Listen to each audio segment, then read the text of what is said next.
ಸಚಿವ ರಾಜಣ್ಣಗೆ honey trap ಬಗ್ಗೆ ಈಗಾಗಲೇ ತನಿಖೆ ನಡೀತಾ ಇದೆ.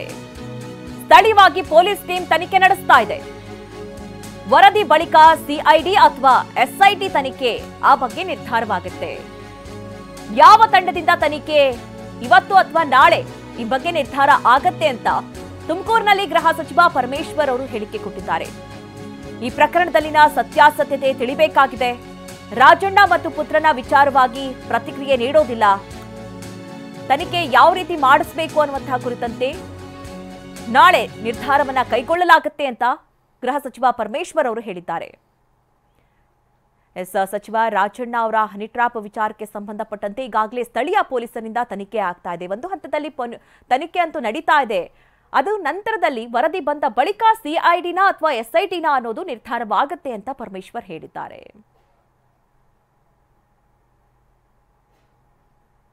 ಈ ಬಗ್ಗೆ ಹೆಚ್ಚಿನ ಡೀಟೇಲ್ಸ್ ಅನ್ನ ನೀಡ್ತಾರೆ ನಮ್ಮ ಪ್ರತಿನಿಧಿ ಪ್ರಸನ್ನ. ನೇರ ಸಂಪರ್ಕದಲ್ಲಿ ನಮ್ಮನ್ನ ಜಾಯ್ನ್ ಆಗ್ತಾ ಇದ್ದಾರೆ.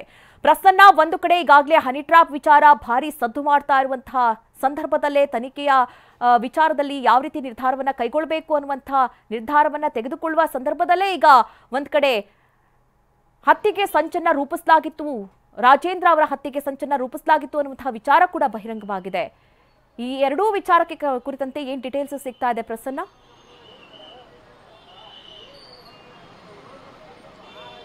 ಹೌದು, ವಿಧಾನ ಪರಿಷತ್ ಸದಸ್ಯರಾಗಿರುವಂತಹ ರಾಜೇಂದ್ರ ರಾಜಣ್ಣ ಅವರ ಹತ್ಯೆಗೆ ಸುಪಾರಿಯನ್ನ ನೀಡಲಾಗಿತ್ತು ಅನ್ನುವಂತಹ ಆರೋಪ ಮೊದಲು ಹನಿ ಟ್ರ್ಯಾಪ್ಗೂ ಮತ್ತು ಸುಪಾರಿ ಆರೋಪಕ್ಕೂ ಎಲ್ಲೋ ಒಂದು ಕಡೆ ಇಂಟರ್ ಲಿಂಕ್ ಇದೆ ಅನ್ನುವಂತಹ ರೀತಿಯಲ್ಲಿ ರಾಜಕೀಯವಾದಂತಹ ಚರ್ಚೆಗಳು ಶುರುವಾಗಿತ್ತು. ಆದರೆ ಇದೀಗ ದಿನದಿಂದ ದಿನಕ್ಕೆ ಇದು ಹನಿ ಟ್ರ್ಯಾಪ್ ಪ್ರಕರಣವೇ ಬೇರೆ, ಅದರ ಆರೋಪವೇ ಬೇರೆ, ಆದರೆ MLC ರಾಜೇಂದ್ರ ಅವರ ಮೇಲಿನ ಸುಪಾರಿ ಕಿಲ್ಲಿಂಗ್ ಆರೋಪವೇ ಬೇರೆ ಅನ್ನುವಂತಹ ಒಂದು ಪ್ರತ್ಯೇಕವಾದಂತಹ ಮಾಹಿತಿಗಳು ಒಂದೊಂದಾಗಿ ಹೊರಗೆ ಬೀಳ್ತಾ ಇದ್ದಾವೆ.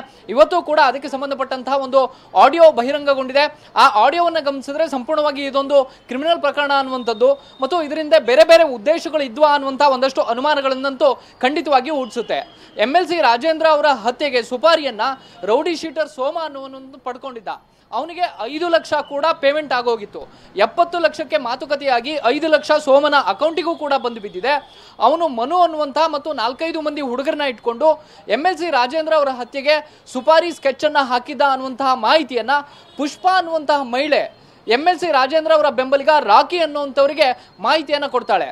ಪುಷ್ಪ ಯಾರು ಅನ್ನುವಂತಹ ಬೆನ್ನು ಬಿದ್ದಂತಹ ಪೊಲೀಸರಿಗೆ ಇದೀಗ ಅವಳ ಆಡಿಯೋ ರಿಲೀಸ್ ಆದಂತಹ ಹಿನ್ನೆಲೆಯಲ್ಲಿ ಪುಷ್ಪಾಳನ್ನು ಕೂಡ ಪೊಲೀಸರು ವಶಕ್ಕೆ ತೆಗೆದುಕೊಂಡು ಅನುಮಾನಾಸ್ಪದವಾಗಿರುವಂತಹ ಇಬ್ಬರು ಯುವಕರನ್ನು ಕೂಡ ವಶಕ್ಕೆ ಪಡೆದು ವಿಚಾರಣೆಯನ್ನ ನಡೆಸ್ತಾ ಇದ್ದಾರೆ. ಒಂದು ಆಟೋದಲ್ಲಿ ಪುಷ್ಪ ತೆರಳ್ತಾ ಇರುವಂತಹ ಸಂದರ್ಭದಲ್ಲಿ ಸೋಮನ ಜೊತೆಗಾರರು ಇಬ್ಬರು ಶಂಕಿತ ಹುಡುಗರು ಅವರು ಸ್ಕೆಚ್ ಹಾಕಿದ್ರು. ಸುಪಾರಿಗೆ ಸಂಬಂಧಪಟ್ಟ ಹಾಗೆ ವಾಟ್ಸಪ್ ಕಾಲ್ನಲ್ಲಿ ಮಾತಾಡ್ಕೊಳ್ತಾ ಇದ್ರು. ಯಾವ ರೀತಿ ಅವರ ರಾಜೇಂದ್ರ ಅವರ ಮನೆ ಫಂಕ್ಷನ್ಗೆ ಭಾಗಿಯಾದಂತಹ ಸಂದರ್ಭದಲ್ಲಿ ಅವರ ಹತ್ಯೆಗೆ ಸ್ಕೆಚ್ ಅನ್ನ ರೂಪಿಸಲಾಗಿತ್ತು ಅನ್ನುವಂತಹ ವಿಚಾರ ಪುಷ್ಪಾಳ ಕಿವಿಗೆ ಬೀಳುತ್ತೆ. ತನಗೆ ಸಿಕ್ಕಂತಹ ಮಾಹಿತಿಯನ್ನು ಆಧರಿಸಿ ಇನ್ನಷ್ಟು ವಿಷಯವನ್ನ ಕೆದಕಿ ಅದನ್ನ ರಾಜೇಂದ್ರ ಅವರ ಗಮನಕ್ಕೂ ಕೂಡ ತರಬೇಕು ಅಂತೇಳಿ ಪುಷ್ಪ ಹೊರಡ್ತಾಳೆ. ರಾಜೇಂದ್ರ ಅವರನ್ನ ತಲುಪೋದು ಹೇಗೆ ಅನ್ನುವಂತಹ ಪ್ರಶ್ನೆ ಬಂದಾಗ ರಾಕಿ ಅನ್ನುವಂತಹ ರಾಜೇಂದ್ರ ಅವರ ಬೆಂಬಲಿಗ ಆತನನ್ನ ಪುಷ್ಪ ಸಂಪರ್ಕವನ್ನ ಮಾಡ್ತಾಳೆ. ಪುಷ್ಪ ಸಂಪೂರ್ಣವಾದಂತಹ ವಿವರಗಳನ್ನ ರಾಕಿಗೆ ಫೋನ್ನಲ್ಲಿ ವಿವರಗಳನ್ನ ಕೊಡ್ತಾ ಇರುವಂತಹ ಸಂದರ್ಭದಲ್ಲಿ ಅದೆಲ್ಲವನ್ನು ಕೂಡ ರಾಕಿ ಕಂಪ್ಲೀಟ್ ಆಗಿ ರೆಕಾರ್ಡ್ ಮಾಡ್ಕೊತಾರೆ ಮತ್ತು ಈ ಇಡೀ ಆಡಿಯೋವನ್ನ MLC ರಾಜೇಂದ್ರ ಅವರ ಕಿವಿಗೆ ತಲುಪಿಸಿದಾಗ ನಿಜಕ್ಕೂ ಕೂಡ ರಾಜೇಂದ್ರ ಅವರಿಗೆ ಶಾಕ್ ಆಗಿದೆ. ಈ ರೀತಿಯ ಬೆಳವಣಿಗೆಗಳು ಕಳೆದ ನವೆಂಬರ್ ಡಿಸೆಂಬರ್ನಿಂದ ನಿರಂತರವಾಗಿ ನಡೀತಿದೆ ಅನ್ನುವಂಥ ಅನುಮಾನ ಬಂದ ತಕ್ಷಣ ಇದೀಗ ಪೊಲೀಸರಿಗೆ ಆಡಿಯೋ ಸಮೇತ ರಾಜೇಂದ್ರ ಅವರು ದೂರನ್ನ ಕೊಟ್ಟಿದ್ದಾರೆ. ಪುಷ್ಪ ಈ ಆಡಿಯೋದಲ್ಲಿ ಹೇಳೋ ಪ್ರಕಾರ ಸೋಮ 4-5 ಮಂದಿ ಹುಡುಗರನ್ನು ಕೂಡ ಹತ್ಯೆಗೆ ಅಂತ ಹೇಳಿ ರೆಡಿ ಮಾಡಿ ಇಟ್ಟಿದ್ದ ಮತ್ತು ಪೆರೋಲ್ನಲ್ಲಿ ಕೂಡ ಕೆಲವೊಂದಿಷ್ಟು ಮಂದಿ ಗುಂಡ ಅನ್ನುವಂಥವನ್ನ ಬಿಡುಗಡೆ ಮಾಡ್ಕೊಂಡ್ಬಂದು ಸುಪಾರಿ ಕೊಟ್ಟು ಆತನ ಸ್ಕೆಚ್ಗೆ ಏನೆಲ್ಲ ತಯಾರಿಗಳು ಬೇಕೋ ಆ ಎಲ್ಲ ತಯಾರಿಗಳನ್ನ ತೆರೆಮರೆಯಲ್ಲಿ ನಡೆಸಲಾಗ್ತಾ ಇತ್ತು. ಅದೆಲ್ಲವೂ ಕೂಡ ಇದೀಗ ಸದ್ಯಕ್ಕೆ ಬಹಿರಂಗ ಆಗಿದೆ. ಇಲ್ಲಿ ಇರುವಂತಹ ಒಂದಷ್ಟು ಅನುಮಾನಗಳು ಪುಷ್ಪ ಯಾಕೆ ಬಂದು ಈ ಎಲ್ಲ ವಿವರಗಳನ್ನ ರಾಜೇಂದ್ರ ಇರ್ಬೋದು ರಾಕಿ ಇರ್ಬೋದು ಅವರ ಕಿವಿಗೆ ಹಾಕ್ತಾಳೆ ಅನ್ನುವಂಥದ್ದು ಒಂದು, ಮತ್ತು ಸೋಮ ಹತ್ಯೆ ಮಾಡೋದಕ್ಕೆ ಯಾರಿಂದ ಸ್ಕೆಚ್ ಅನ್ನ ಪಡೆದಿದ್ದ, ಯಾರಿಂದ ಸುಪಾರಿಯನ್ನ ಪಡೆದಿದ್ದ, ಬೇರೆ ರಾಜಕೀಯ ನಾಯಕರು ಇದರ ಹಿಂದೆ ಇದ್ದಾರಾ ಅಥವಾ ಕೇವಲ ತನ್ನ ರಾಜಕೀಯ ಉದ್ದೇಶಕ್ಕೋಸ್ಕರ ಸೋಮ ಈ ರೀತಿಯ ಸ್ಕೆಚ್ ಹಾಕೋದಕ್ಕೆ ಹೊರಟಿದ್ದ ಅನ್ನುವಂತ ಒಂದಷ್ಟು ಅನುಮಾನಗಳು ಸಹಜವಾಗಿ ಮೂಡ್ತಾ ಇದಾವೆ. ಇದು ಒಂದು ಕಡೆ ಆದ್ರೆ ಪೊಲೀಸರು ಕ್ರಿಮಿನಲ್ ಆಂಗಲ್ ಇಂದ ತನಿಖೆಯನ್ನ ನಡೆಸ್ತಾ ಇದ್ದಾರೆ, ಮುಂದುವರಿಸ್ತಾ ಇದ್ದಾರೆ. ಆದ್ರೆ ರಾಜಕೀಯವಾಗಿಯೂ ಕೂಡ ಇದು ಹನಿ ಟ್ರ್ಯಾಪ್ ವಿಚಾರ ಮುನ್ನೆಲೆಗೆ ಬಂದಿರುವಂತಹ ಕಾರಣಕ್ಕೋಸ್ಕರ ಅದು ಕೂಡ ಇದೀಗ ಮಹತ್ವವನ್ನ ಪಡೆದುಕೊಂಡಿದೆ. ರಾಜಣ್ಣ ಅವರು ಒಂದ್ ಕಡೆ ಹನಿ ಟ್ರ್ಯಾಪ್ ನ ಯತ್ನ ನಡೆದಿತ್ತು ಅನ್ನುವಂತ ಮಾತನ್ನ ಹೇಳ್ತಾ ಇದ್ದಾರೆ, ಇನ್ನೊಂದ್ ಕಡೆ ರಾಜೇಂದ್ರ ತನ್ನ ಮೇಲೆ ಸುಪಾರಿ ಕಿಲ್ಲಿಂಗ್ ಆರೋಪವನ್ನ ಮಾಡ್ತಾ ಇದ್ದಾರೆ. ಈ ಕಾರಣಕ್ಕೋಸ್ಕರ ರಾಜಕೀಯವಾಗಿಯೂ ಕೂಡ ರಾಜಣ್ಣ ಮತ್ತು ರಾಜೇಂದ್ರ ಅವರ ಇಡೀ ಕುಟುಂಬವನ್ನ ಯಾರಾದ್ರೂ ಟಾರ್ಗೆಟ್ ಮಾಡ್ತಿದಾರಾ? ಈ ರೀತಿಯ ಪ್ರಶ್ನೆಗಳು ಕೂಡ ಮೂಡ್ತಾ ಇದಾವೆ. ಓಕೆ, ಥ್ಯಾಂಕ್ ಯು ನಿಮ್ಮೆಲ್ಲ ಡೀಟೇಲ್ಸ್ಗಾಗಿ.